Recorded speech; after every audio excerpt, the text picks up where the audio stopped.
Number 10. Northstar and Aurora. Look at me, cheating right out the gate. Northstar and Aurora are mutant twins who have the same powers, which is why they are listed together. Jean-Marie and Jean-Paul Barbier were separated early in life when their parents died in a car accident. Jean-Paul ended up in foster homes before eventually becoming an Olympic skier, while Jean-Marie ended up at a strict Catholic girls' boarding school, which was so traumatic that she ended up developing dissociative identity disorder, creating an alternate personality known as Aurora. Each twin possesses super speed as well as the ability to fly. Because some readers are likely more familiar with Northstar due to his time on the X-Men, away from his sister, they may be surprised to learn that when the twins link hands, they produce an intensely bright light that can be used to blind their enemies, making them even more powerful as a pair. Number 9.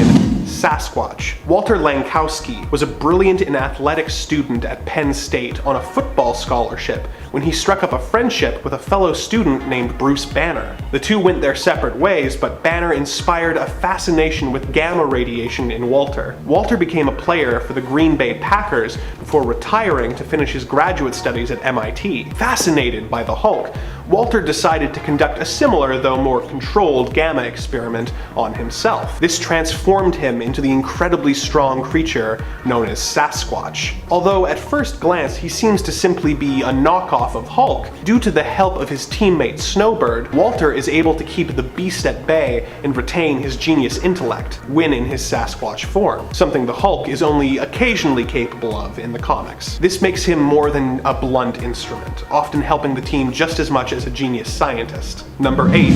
Thunder. This one's a bit of a journey, so stick with me. In World War II, Louis Sadler became Major Maple Leaf, who was the Canadian equivalent to Captain America. He had limited invulnerability as well as super strength, which made him a true force to be reckoned with on the battlefield. Many years later, his son, Louis Sadler Jr., would take on the Major Maple Leaf mantle. When the original Alpha Flight team was kidnapped by a group of aliens, Sasquatch recruited the new Major Maple Leaf to join a new version of the team in an effort to mount a rescue mission. It was assumed that he had the same powers as his father, as well as power blasts and the ability to fly. But it turned out that the new Major didn't actually have any powers. Not that he would ever admit it. No, it turned out that the one with powers was actually his magical horse, Thunder. Thunder the Super Equine has all the aforementioned powers as well as extremely high intelligence for a horse. So like the equivalent intelligence of a normal person. He can also communicate basic messages to the Major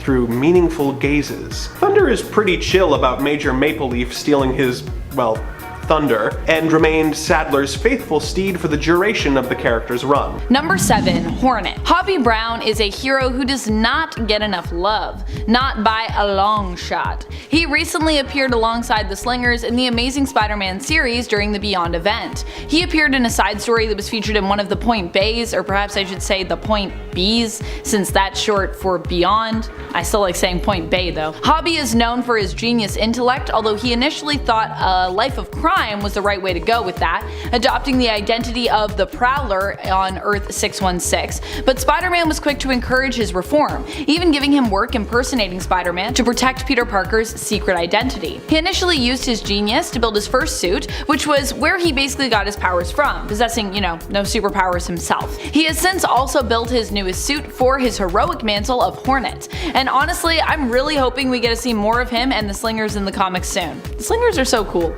Number 6. Huntress. For this version of Huntress, we are focusing on Helena Bertinelli, who unbeknownst to her had grown up in a mafia household. When a hit was put on her family, she was one of the only people that survived, and really only survived by accident. She trained in the old country of Sicily, being taken in by her father and uncle, but eventually learned the truth of her own family's involvement with the mafia, and learned that the mafia was not really good, but a source of corruption and evil. When she returned to Gotham to visit a family as a teenager over the holidays, she witnessed Batman attack her family, and rightfully so, she thought. She didn't really like her family. Inspired by him and the fear that he created, she decided to follow in his footsteps and become a vigilante with her life devoted to wiping out the mafia in order to get her revenge. Number 5. Elektra. Elektra is often thought of as more of a villain in the comics, and more of a dead villain really, since, well, she's mostly famous for kinda dying and thereby breaking Daredevil's heart, as she was his lover, his former lover. In fact, she was the first love that Daredevil ever really lost, which has kinda become his thing, although even before she died she was kinda lost to Matt Murdock in terms of their love story anyways. Elektra was pulled to the side of darkness but would later return in the comics and has since turned to the side of good, even walking in Matt's footsteps and donning his cowl, becoming herself a version of Daredevil. Number 4. The Question. The Question has been asked by a few different people over the years, and honestly the Question is a character that probably doesn't get enough love on this channel. Whether we're talking about Vic Sage, who randomly lives again despite having previously died from cancer, or Renee Montoya,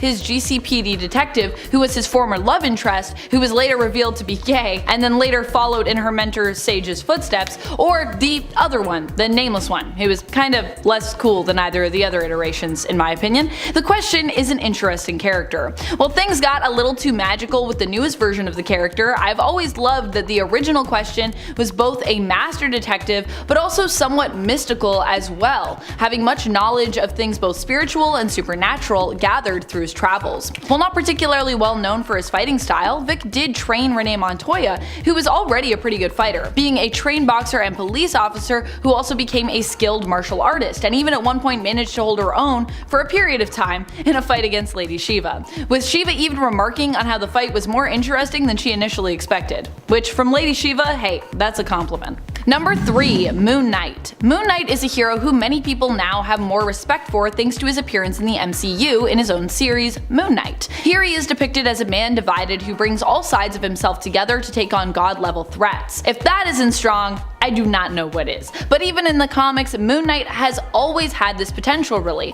While street level in terms of the types of fights that he generally picks across personas, he also has an origin and background steeped in the supernatural and in mysticism. A lot of people think of Moon Knight as kind of just like a crazy guy who's really good at beating people up, but in reality he potentially gains power from the moon due to his connection to the, as of now, confirmed to be real god known as Khonshu.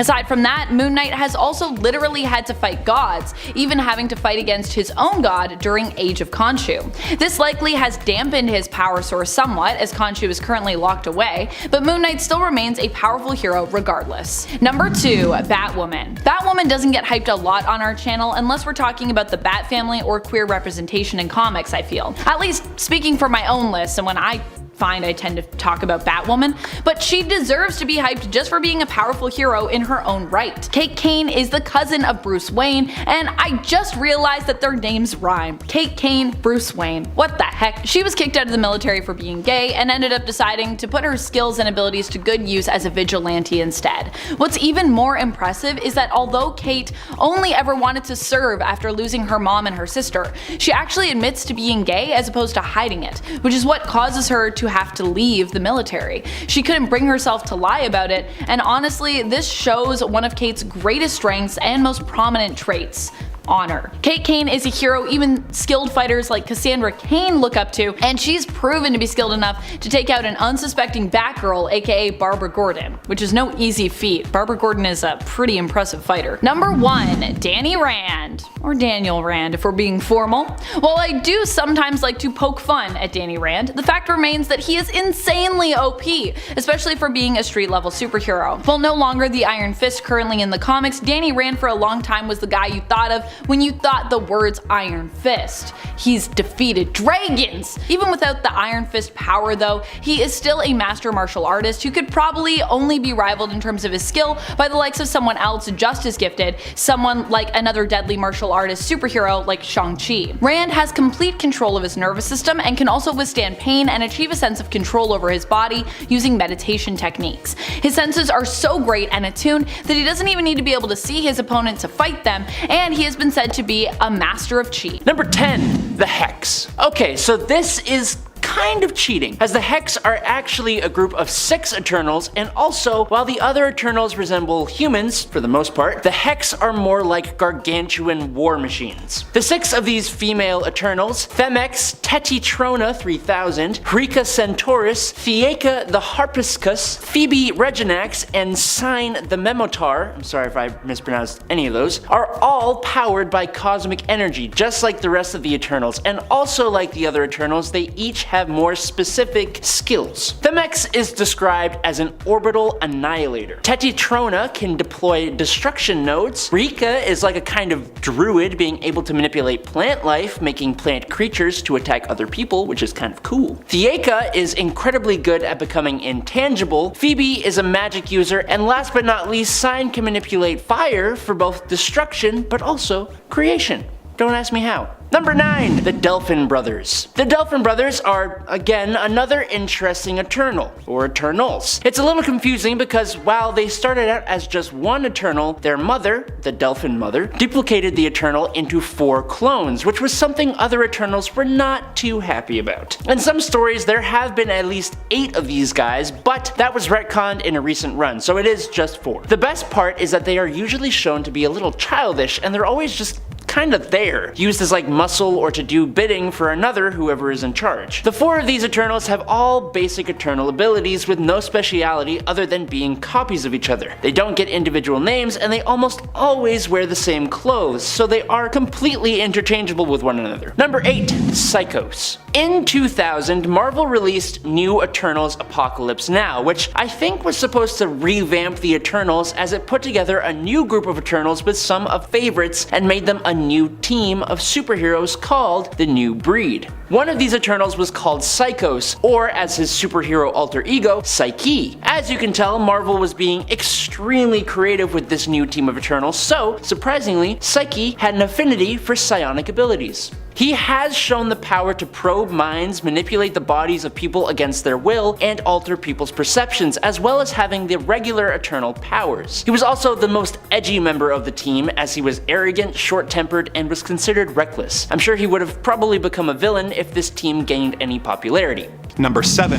Windshear. Colin Ashworth is a mutant with the power to transform air into hard air. He transforms this hardened air into various shapes, which he can use for both attack and defense when in battle. He has used this ability to create concussive blasts, which he uses to attack his enemies and to fly. He has also used this hard air to create shields and battering rams, as well as hard air bullets and needles that he launches at his foes. While all of this is useful, his most devastating attack is his ability to alter the gases in a person's body, causing their blood to become as thick as glue. Although he started as an employee of the villainous Roxxon Corporation, he eventually became disillusioned with the violent acts they were forcing him to perform and quit so that he could join Alpha Flight. When Alpha Flight disbanded, Windshear retired to England, where he began selling sculptures and trinkets that he created with his powers. He eventually became bored with this simple life and adopted the new superhero persona of Chinook. Number 6. Centennial. Ruby Princeton III was in a coma for 15 years until Sasquatch, while trying to find members for his new Alpha Flight team, noticed his unique biorhythmic signature and revived him. At some point in the years he was in a coma, Rudy had developed superpowers. Although the 96-year-old originally wanted no part of the superhero lifestyle, he soon found that with his new powers, living a normal life would be quite dull, and joined the team, becoming the Centennial. As a retired police officer, Rudy has acquired a wealth of experience in combat, which perfectly complements his superhuman strength and speed, invulnerability, flight, and heat vision. Basically, he's a geriatric Superman. Number 5. Wire. Wire's true identity is still unknown, but what we do know is that he started out as a genetically enhanced assassin with enhanced strength, speed, agility, and reflexes, as well as the ability to launch and control tendrils of inorganic fiber from his body. This, combined with his incredible fighting skills, weapons knowledge, and claws, made him a dangerous person to have as an enemy. He was hired to create a group of superhuman killers for the Secret Empire, but he eventually felt remorseful for his actions and began hunting down the creatures he helped create. This brought him into conflict with Alpha Flight, as one of these creatures, Wildchild, was operating as a member of the team called Weapon Omega. They eventually came to an uneasy truce, and Wire joined the team for a time, although tensions between him and his teammates always remained high. Number 4.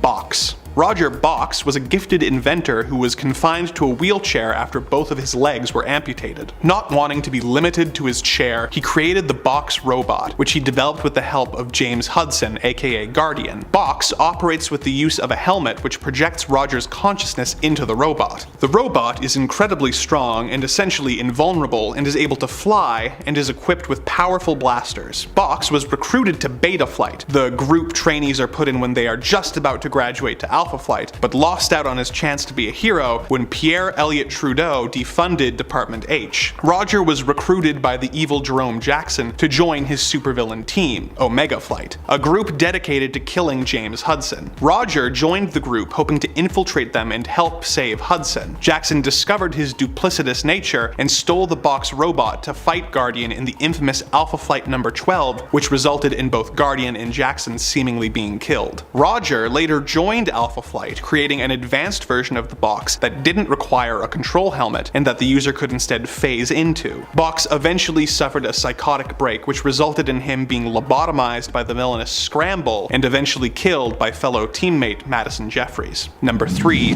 Wild Child. Kyle Gibney was the subject of several experiments by the Secret Empire, who were trying to create the perfect killer. Although he was already a mutant with a freakish appearance, the experiments made Kyle a feral beast of a man who eventually rebelled and destroyed the Empire's headquarters. He was later found by Department H and placed in the entry-level training group, Gamma Flight. When the group disbanded, he was one of the people recruited for Jerome Jackson's Omega Flight and was one of the enemies that Alpha Flight fought and captured in Alpha Flight number 12. He was later pardoned by the government and allowed to join a government-sanctioned Gamma Flight after Alpha Flight had gone private and were assumed dead. The two teams eventually combined, and his teammate Nemesis helped him overcome his bestial nature and took away his deformities, and he became Weapon Omega. His animalistic nature and appearance soon returned, and he quit the team, becoming Wild Child once again, and eventually joining the Weapon X program. Like similar mutants, like Wolverine and Sabretooth, Wild Child has a powerful healing factor as well as enhanced strength, speed, and stamina, as well as enhanced hearing and sense of smell, and razor-sharp claws and fangs. Number 2. Persuasion. When the evil Purple Man, Zebediah Kilgrave, fell in love with a woman named Melanie, he used his mind control powers to make Melanie fall in love with him, and they spent the next few months together. When Kilgrave released her from his control, she did what many Americans only threaten to do when they lose an election, and moved to Canada. She gave birth to Kilgrave's daughter, Kara, who seemed like a normal girl with a normal complexion. When she was a teenager, however, her skin turned purple, and she began producing the pheromones that allowed her to control people. Like her father, Kara can force people to do whatever she wants due to the pheromones that she is secreting. Rather than become a supervillain, she chose to use these powers for good, being recruited to Beta Squad before eventually graduating to the main team. She was briefly coerced into villainy when the evil Master of the World brainwashed her and made her join his evil team, Alpha Strike. After this brief stint, she eventually joined the New Thunderbolts. Number 1. Vindicator. When she was first introduced in X-Men number 139, Heather Hudson seemed like little more than Guardian's supportive wife, but the more we learned about her in subsequent appearances, the more integral to the team she became.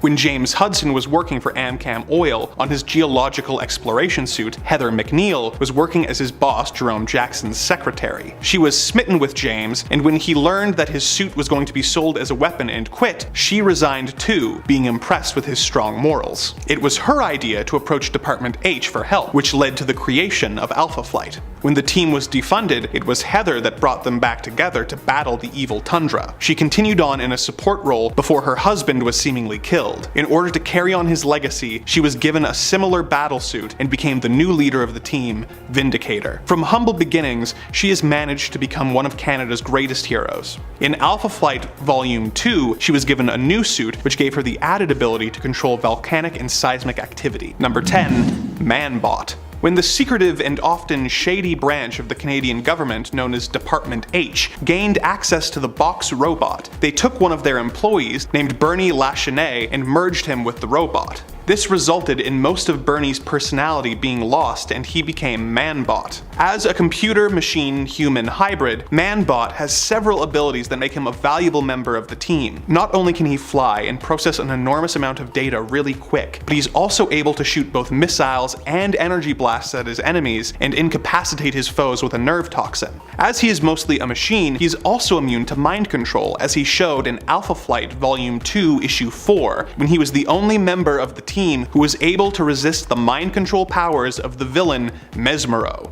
Number 9. Yukon Jack. When Walter Lankowski, aka Sasquatch, was forced to assemble a new Alpha Flight team when the original squad was kidnapped by aliens, he approached the heir to the throne of a secret civilization in the village of Kemteron. Yuko Tujak Zurgi Mozo Ada showed no interest in leaving his home, but Walter bribed the chief to drug his son and allow him to take him to the outside world so he could become more worldly. Nicknamed Yukon Jack, he joined the newly formed team, and using his considerable combat skills, in addition to his powers, which allow him to telekinetically control the bone pieces covering his body, he is also able to survive in sub-zero temperatures and can cast light from his hands. Number 8. Radius. Jared Corbo is a mutant who was raised with his half-brother Adrian in the East Ontario town of Orlew at an orphanage called Hull House, or as the orphans nicknamed it, Hell House. Unbeknownst to most of the residents, Hull House was actually being operated by Department H as a way to find and recruit members for their various superhero teams, sometimes waiting until the orphans were of age, and sometimes having them adopted by the department so they could participate while underage. Which sounds bad, but when you think about it, is pretty much exactly what Professor X is doing. Jared's mutant powers allow him to create a force field which he is incapable of shutting off. While this protected him from harm, it also meant that he could not touch or be touched by others, and was unable to effectively shower and couldn't eat without wearing a special eating filter which converted the food to a form that could get through the field, allowing Jared to get the necessary nutrients he needed to survive. Jared can also extend the field in order to use it offensively by either crushing things in a move he calls the Nutcracker Special, or by creating powerful ranged attacks. Number 7. Snowbird. In an effort to save the Earth from the mystical great beasts,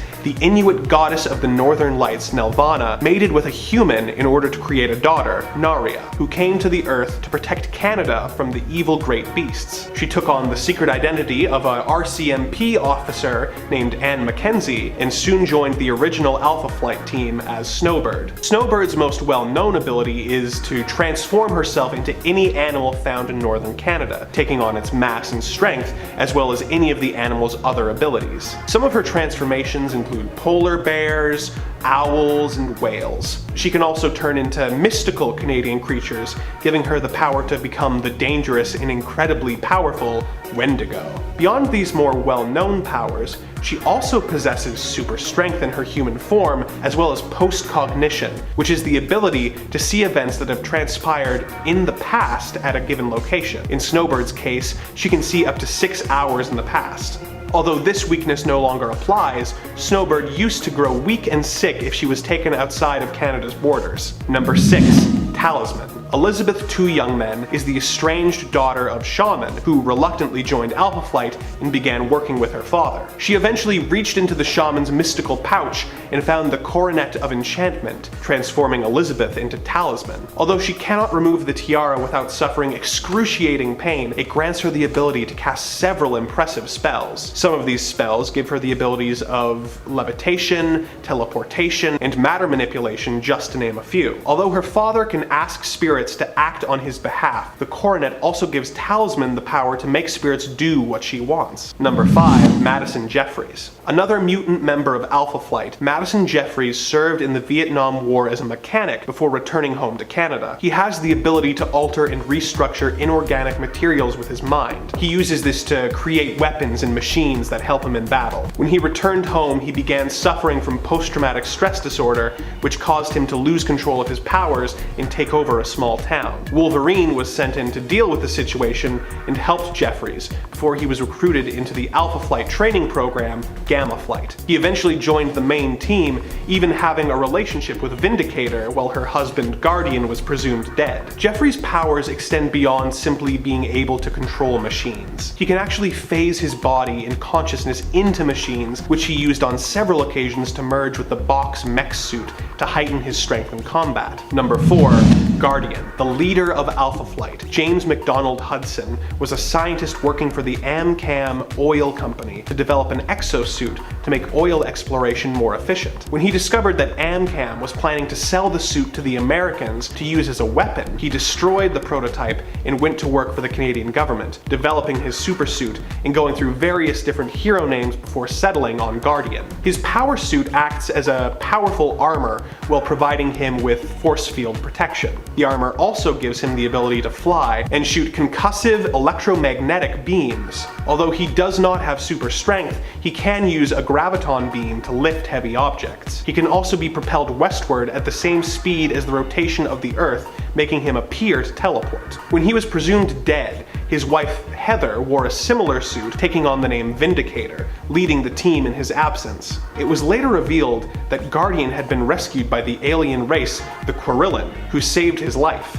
They mistakenly thought the suit was part of him and turned him into a cyborg, making all of the suit's powers a part of him. Number 3. Puck. In his original appearances, Eugene Judd was simply a little person who had incredible acrobatic abilities and fighting skills. When John Byrne left the series, it was revealed that he had actually once been an extremely large man who was attacked by an evil sorcerer. This resulted in him being given a lengthened lifespan, but losing his height as a result. Puck's compression grants him super strength, being able to lift 10 tons and move at superhuman speed. One of the most beloved members of Alpha Flight, Puck is considered the heart of the team. He was killed by the Collective. Puck was sent to Hell, where he fought his way all to the top, becoming the ruler of Hell for a time, before returning to life to help save the lives of his friends. Number 2.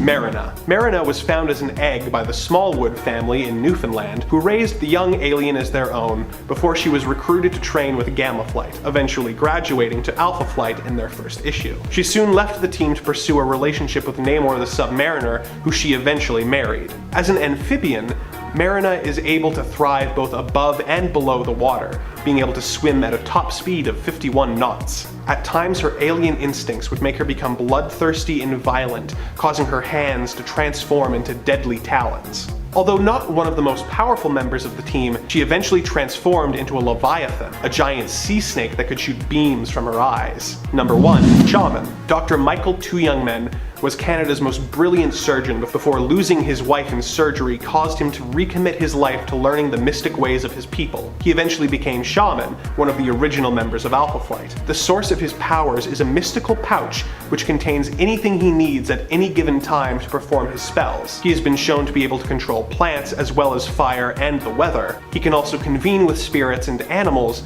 as well as project his astral form in a similar way as Doctor Strange. Shaman is incredibly smart, which makes him use these powers in really clever ways, making them even more effective. For example, when Guardian was almost murdered in X-Men Unlimited number 45, Shaman had the spirits of the air keep feeding air to the Guardian's brain so that they could preserve his brain functions until they could get him proper medical attention. Number 10. Catman. Catman is a hero who does not get enough love. He was originally a villain until Gail Simone flipped the script with his character, redeeming him by having him join the Secret Six. He'd later go on to become their leader. Catman was once the enemy of Batman. His power set currently is also connected to his kinda cat-like mantle, with him being believed to have 9 lives and enhanced sense of smell, at least in the Prime Earth continuity. Traditionally, some of his powers in the New Earth continuity were connected to his suit, but regardless, he has always been a gifted hunter, fighter, acrobat, and in that previous continuity was also considered a genius, which so many people in the DC universe are. And friends, before we move on to this next spot, if you are loving what we do here at Top 10 Nerd, please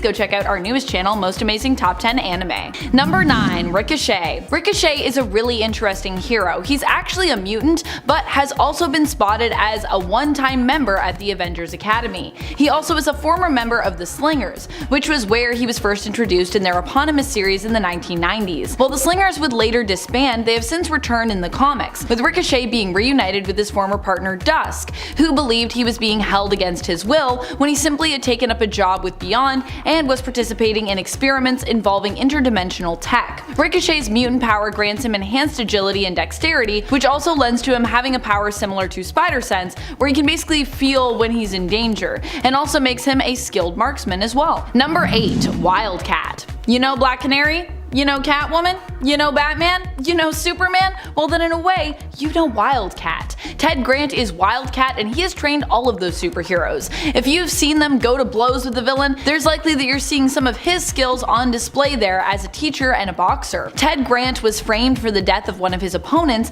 as a boxer years ago, and that's what has inspired him to become a fighter for justice, becoming a hero in his own right who served on the Justice Society of America. Number 7. Chi Demon. Just like Psychos, Suyin King, or Chi Demon, was also a member of the New Breed, although, in my opinion, she was just a bit more cooler. The reason I think that probably has a lot to do with the fact that she could summon an energy-charged flaming sword using her molecular abilities. The only thing is that she was part of the New Breed, and she was marginally less cool because she was part of that team. This means we don't get to see her do much, but she did get to beat up some bigots who attacked her in a parking lot for having progressive ideologies, so she gets a boost in coolness factor for that. Number 6. Pixie. Pixie was actually part of an Earth superhero team from the 20th century known as the First Line, a team who all completely perished except for Pixie when they defended Earth from a Skrull attack. Now, the fact that the team was decimated is pretty bad, but Pixie survived, which I feel kind of gives her at least a bit of a one-up on others. As for her powers, well, she has all the Eternal starter pack abilities, although when it comes to energy projection, she kind of sucks. But what's interesting about Pixie is that she carries a substance she calls her pixie dust. This dust can turn creatures into stone for about an hour. Now, all Eternals have the power to transmute matter to a greater or lesser extent depending on how much they have developed it, so it's possible that Pixie uses the pixie dust as a focus for this side of her powers. Number 5. Interloper. Betelak the Interloper is rather unique among the Eternals. While he is one of Earth's Eternals, he chooses to stay mostly separate from them. He doesn't even really deal with them at all except for the Eternal Gilgamesh, who also has a bit more of a solo thing going on, but we're going to talk about him in a sec. Other than the usual Eternal abilities, Interloper has a particular affinity for inducing fear in others. He can even do this to the degree that they will be too afraid to even face him, which is that's pretty intense. What's even more interesting about Interloper is that he seems to have a vendetta against the Dragon of the Moon. He has faced this entity multiple times over his long life, even fighting it alongside King Arthur back in the day and alongside the Defenders in more recent times. Number 4. Gilgamesh. Gilgamesh, or in his other names, the Forgotten One, Hero, or the Lost Eternal, is known to be one of the physically strongest of the Eternals. He is also a big fan of us, humans, and spent a lot of time traveling through the world, slaying monsters, hanging out with other heroes, and taking part in pretty big things. He's actually well known for being pals with Hercules as he helped him to clean the Aegean stables. He took on the burden of Atlas like Hercules did, and he and Hercules fought together on the walls at Urtatha and bested the demon dragon Zu. Gilgamesh helped lay the foundations for Rome and even fought as a centurion for the Roman Empire. He befriended King David and helped translate the Rosetta Stone. It's for all his interference with humans that he was actually consigned to a forgotten part of Olympia by Zuras for a time. He's definitely one of the coolest Eternals out there, even if he is kind of forgotten sometimes. Number 3. Ultimus.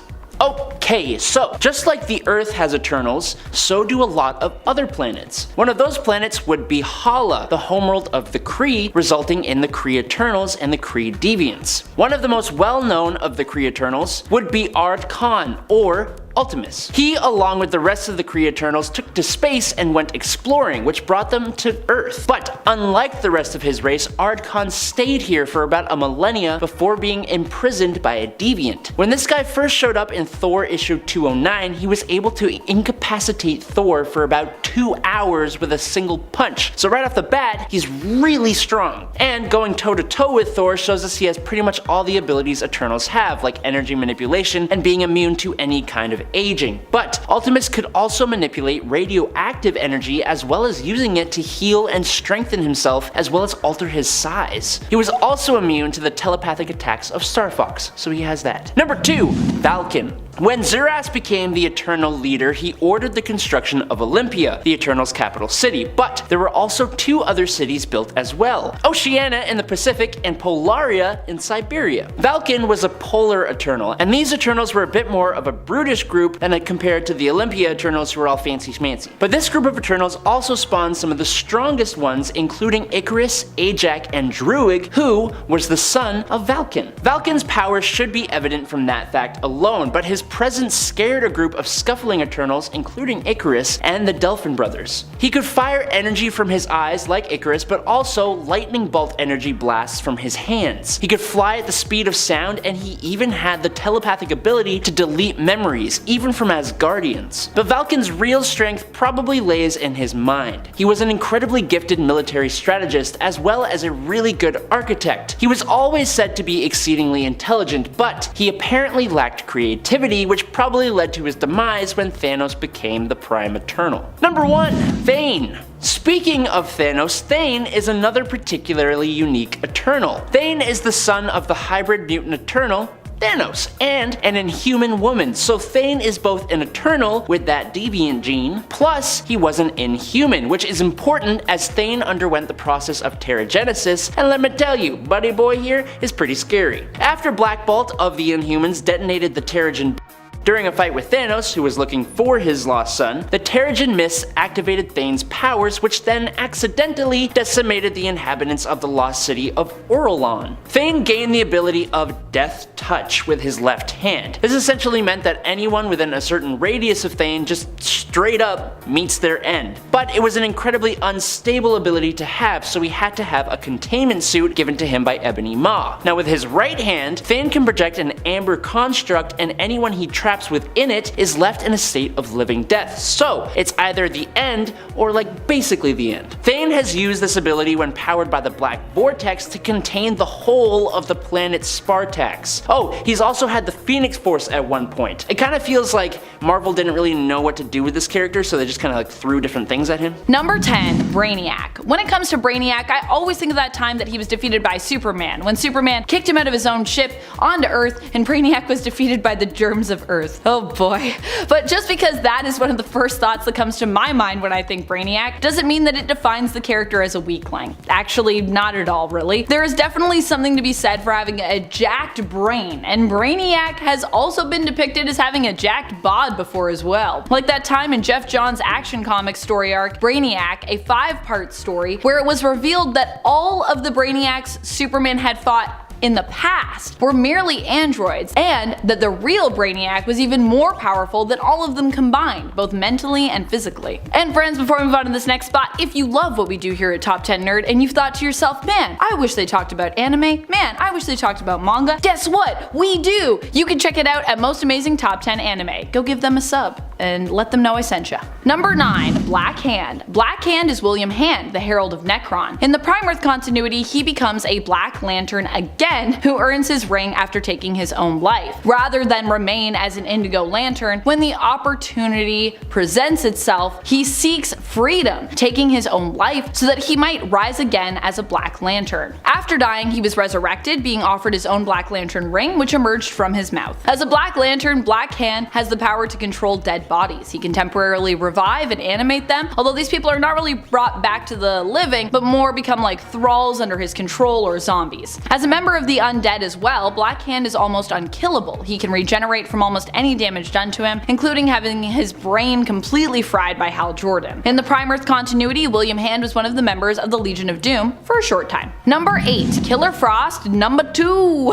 Killer Frost II is Dr. Louise Lincoln in the New Earth continuity. She was the legacy villain who followed in the footsteps of her former colleague, Crystal Frost, the former Killer Frost, who was also a supervillain, like Louise would become. After Crystal died, Louise thought the best way to honor Frost was to repeat the experiment that basically turned Frost into a heat vampire. Seems like a weird way to honor your former colleague. I mean, could have just written, you know, a nice poem or something. But hey, the experiment of course resulted in Lincoln gaining the same powers, turning her into the new Killer Frost. She can in essence freeze her surroundings, eliciting cold wind gusts as well, emanating extremely cold temperatures. And she feeds on heat, which usually cannot harm her but instead fuels her cold-based powers. Number 7. Empath. Empath, while downplayed somewhat in the current series, has to be one of the most powerful characters to have joined the Hellions team. Actually, I feel like he was downplayed because he's so powerful, because I don't know, you have a character this powerful and then have people get stuck in scenarios. He's actually a member of the original Hellions team as well as the new Hellions, which were reformed at the behest of Mr. Sinister under the leadership of Psylocke. But he was also acting as a spy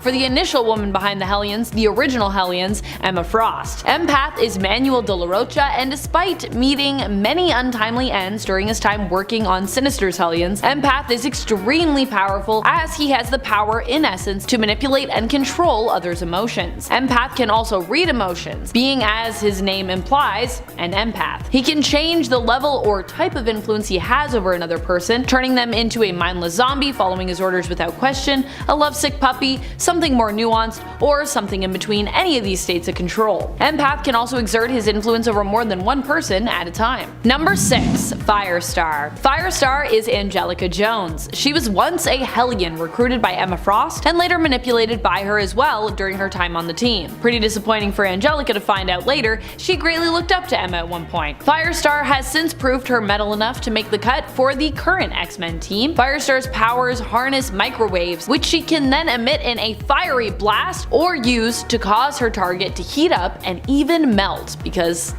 microwaves. Firestar has also managed to use her powers in the past to disrupt psionic abilities. I also feel like microwaves don't sound that impressive, but when you think about it, microwaves are a pretty powerful thing to control. Number 5. Havoc. Often seeming to rank lower when it comes to polls for everyone's favorite Summers brother, Havoc is still a powerful hero and a super interesting character. Honestly, he does not get enough love. Ever the middle child, the amount of struggle and misfortune Alex Summers has seen in his life is pretty unprecedented. He never really wanted to become an X-Men, but ultimately resided to doing so because he found being in mortal peril seemed to have become something inescapable for him anyways in his daily life. I guess at that point you're kinda like, alright, fine, I guess I may as well become an X-Men. I'm already kinda in the whole scene anyways and I can't seem to get out of it. Havoc was a member of the newest Hellions team that appeared in the eponymous series from 2020. Havoc emits plasma bursts which radiate from him in circular waves from all around his body. He sometimes struggles to control his powers, which is why he can be seen as a danger or a loose cannon, or maybe, not everybody's favorite because he's not as predictable. His plasma bursts come from cosmic energies that he can draw on and is pretty much always passively absorbing. Number 4. Kwannon, aka Psylocke, as she is simply known now. The only reason I'm ranking Psylocke a little lower on this list is because many of us do know how powerful she is, but there are some out there who may be less inclined to be a fan of Psylocke now due to the fact that she's 100% physically and mentally Kwannon, with zero trace of Betsy Braddock attached to the character anymore. I personally am super here for this change. Let Betsy do her own thing and let Kwannon keep the mantle of Psylocke. I think that makes sense, especially after everything she's been through. It seems fair, and it's not even really all she's due as a character in my opinion, because Kwannon, yeah, she got pretty messed up really for a while there. There's a lot more that she's owed as I see it. Psylocke was the leader of the newest Hellions team who were brought together by Mr. Sinister, and now she's over on the Marauders, but she's still kicking butt over there. Number 3. Mr. Sinister. While Mr. Sinister is an amazing weirdo of a character that I simply think many people don't think of much at all, he is definitely someone to be considered. Not just for the fact that he is a deeply interesting and fashionable character in the comics, but also because he is immensely powerful when it comes to his intellect, his cunning, and at times, his abilities, depending on which era of Sinister we're talking about. The really interesting thing about Sinister is that although he is a major mutant and X-Men villain who possesses powers, he's not technically a mutant. Well, he is, and he isn't. The only reason he is allowed to be on Krakoa is because Sinister was decided to be basically mutant enough to gain an invitation to join the Mutant Nation. Nathaniel Essex was not born a mutant, but gained powers from Apocalypse, who altered him with celestial tech on a genetic level to give him powers and in essence evolve him. From there, Sinister would actually experiment on himself, using mutant genes to turn himself into a mutant by force. No wonder Deadpool is so sad about not getting invited to Krakoa. I mean, if Sinister qualifies, I feel like we have to let people like Wade and the until recently banned and dead Madeline Pryor join the party as well. I mean, just seems silly. It seems silly that Maddie was actually banned for so long just because she was a clone. Sinister not only possesses a genius level intellect, but is also immortal and a skilled psionic both in telepathy and telekinesis. He also has super strength, speed, dexterity, and endurance as well, and at one point he displayed teleportation abilities, although it was never really fully clarified as to if this was like tech or like an actual power that he possesses. So I'm not really sure where we are with the teleportation stuff. think he's not a teleporter though. I haven't seen him teleport in a while, unless he's doing it when I'm not looking. Number 2, Cypher. Lately, Cypher has been having the time of his life on Krakoa. His power is that he can speak, communicate, and understand all languages as a mutant. In the past, he was often dunked on because of this, with his power set being seen as weak and, you know, not super useful. Sure, he could help break down communication barriers, but how useful is that in a fight where everyone can speak the same language? Over the years, we've seen Cypher's powers expanded upon and more broadly defined to include all forms of communication. Cypher can now also talk to computers as such, and even has been shown as a skilled fighter due to fighting being like a physical language that he can understand, read, and also speak physically. However, this element of his power was seemingly kind of forgotten during the Otherworld tournament, where he was one of Krakoa's champions, shown to be struggling a bit. He actually needed some help from Magic, and Magic was like, oh boy, oh Doug, you're struggling. On Krakoa, he's the only one who can communicate with the island nation, which also makes him extremely valuable and powerful. Number 1, Orphan Maker. Orphan Maker's full name has never been revealed, and I don't think we've ever gotten a face reveal of this character either. At least not as far as I can remember. We simply know his first name, Peter. He is a mutant who typically walks hand in hand with Nanny, who acts as his caretaker and sometimes his wrangler. While having the mental state of a child despite being seemingly a fully grown man, Orphan Maker has been shown to be pretty powerful when it comes to his fighting capability. To this day, we don't know his true mutant power, but it has been alluded to that his powers are great. In fact, that is apparently why he wears a suit, to contain his powers, and why after being resurrected on Krakoa, his X gene was not activated. It's been said that his powers are like earth-shattering. That's how powerful he is. Number 10, Artie. Arthur Artie Maddox is an interesting one. His mutant abilities manifested when he was just 11 years old, leaving him disfigured and mute, but granting him the very interesting ability of visual telepathy. This means that Artie can connect to his or others' thoughts, and he can project those thoughts as psionic holograms or pictograms. This is really useful for Artie, specifically as he is a mute, but at the same time, I gotta say I think that regular telepathy would kind of be a bit more useful, and I don't know. Doesn't matter, because Artie's power is more cool, because he can even make large-scale holograms and use them in battle, usually for defense. But Artie can also perform something called a mind lock that allows him to paralyze someone physically or mentally. I kinda hope he keeps evolving his powers, but we'll see. Number 9, I Scream. I Scream, that's I, like this, or Scream, like is a villain of the X-Men who decided he needed to destroy the X-Men using their Danger Room. He actually got pretty far in that plan too, and he was able to overload Cerebro, taking down Professor X temporarily. Now I'm going to assume he did that by giving the device a brain freeze, because if you hadn't guessed, I Scream can turn into any flavor of ice cream, and then everyone screams for I Scream's ice cream. No, that's not true, sorry. But using his abilities, he was able to enter the X-Men's mansion and the Danger Room before Xavier came back too and lowered the temperature in there, freezing Ice Scream's ice cream form, which is when a clown turned him into a banana split and split from the scene. Just go read Omnoxio the Clown from 1983, you'll get it. Make sure you guys check out the other videos in this series and drop a like on this video to show us your support. Number 8, Peeper. Peeper, or Peter Quinn, first appeared in Captain America Annual number 4 in May 1977 as part of Magneto's new Brotherhood, a brotherhood of verbally based villains: Slither, Shocker, Lifter, Burner, and Peeper. Seems like a bit of lazy writing over at Marvel to me, but this group actually went under a couple different names under a couple different leaders, including Mandrill and the Red Skull. Peeper though is definitely the most interesting of the bunch, and he's also more relevant as he has appeared recently as part of Abigail Brand's sub-team called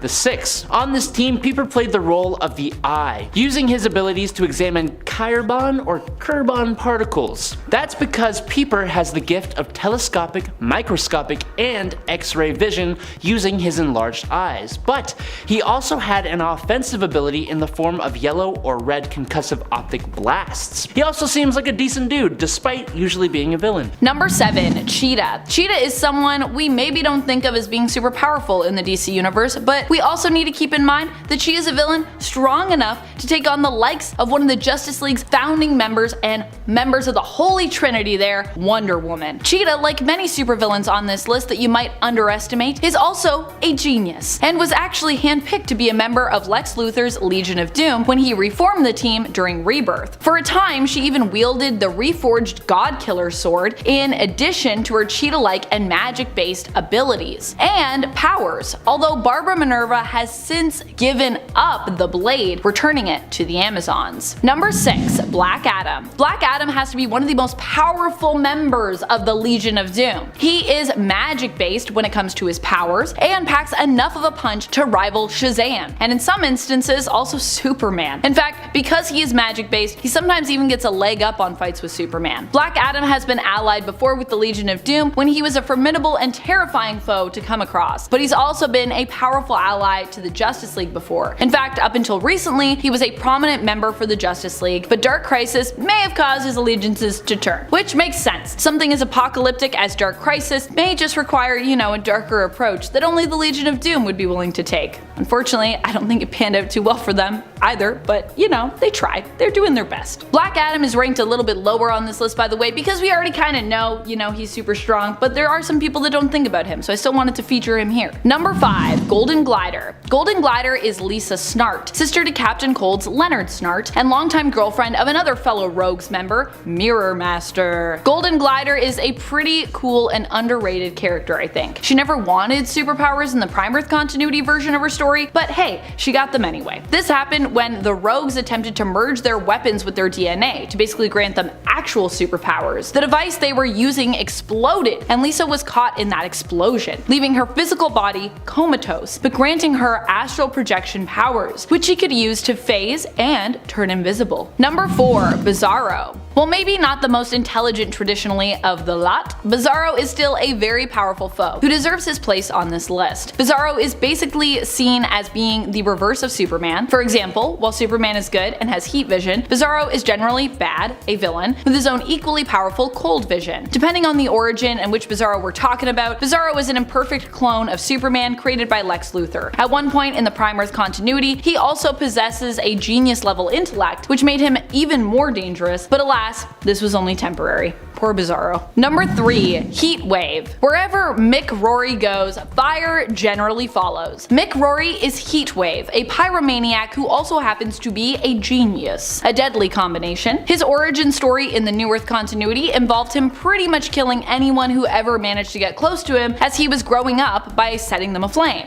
See what I mean? Flames are literally following him everywhere. Although Mick, of course, was always the person responsible for those flames. When he was just a kid, he set fire to his own family home and was so fascinated by the sight of the flames that instead of running for help, he just watched the house burn. His entire family died in the fire. As Heatwave, Mick has been a member of the Rogues, as well as the Legion of Doom, and is known for building his own heat gun. He also created a substance known as Ultra Steam that was powerful enough to even set fire to the Flash at a cellular level. Number 2. Captain Cold. Captain Cold may sound ridiculous, but he was one of the prominent members of the Legion of Doom way back in its early days. The Legion of Doom actually first appeared not in the comics, but in the animated 1976 cartoon Challenge of the Super Friends. Here, Captain Cold was one of the members featured and acted as an antithesis to the superhero The Flash. Captain Cold is Leonard Snart, and pretty much has always been Leonard Snart, since way back when, during his first appearance, which was in the comics in 1957's Showcase number 8. Captain Cold is so deadly because of his brilliant mind. He is a master engineer, and back in the New Earth continuity, he even made his own cold gun. But in the Prime Earth continuity, despite not making that tech and stealing it, he's still a genius and knows his cold gun inside and out due to taking it apart and putting it back together multiple times to ensure he fully understands every single piece of it. Leonard Snart is severely underrated as a foe, in my opinion. Number 1. Black Manta. Black Manta is definitely a character you could easily underestimate. He is often driven by one purpose: to kill Aquaman. But his drive often knows no limits, and he's not even Atlantean. He's just a guy with a sub and a fancy scuba suit. He's been a member of the Legion Legion of the Doom before, but he was recently pulled back to the Legion after learning during Dark Crisis that Aquaman had died. This evidently defeats a good deal of Manta's purpose in terms of, why he's underwater, why he's around Atlantis, although he had just promised Jackson, his son, he'd always be there for him. Ugh. Black Manta did decide to end up leaving though to serve a greater purpose with the Legion of Doom, which was reformed to fight against those infected by the Dark Crisis. Number 10. Grey Crow.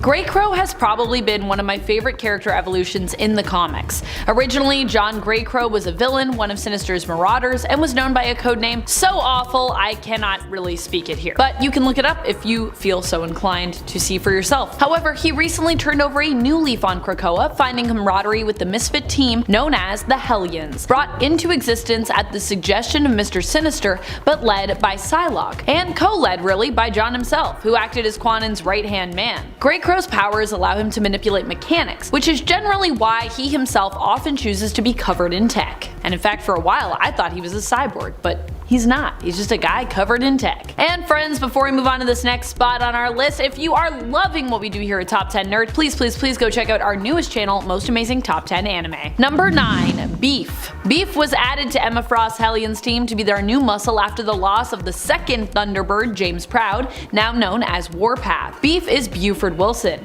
Of course his name is Buford. Of course it is. His mutant powers allowed him to increase his strength and his size. In increasing his size, his strength and endurance would also increase as well. We haven't really got to know Beef super well, so the limits for his power set are as of yet unknown, but he was able to get on the level of strength to rival Namorita, although he did inevitably lose to her during the Hellions battle with the New Warriors, which was way back when. Then he died for a bit, but now he's back. Beef.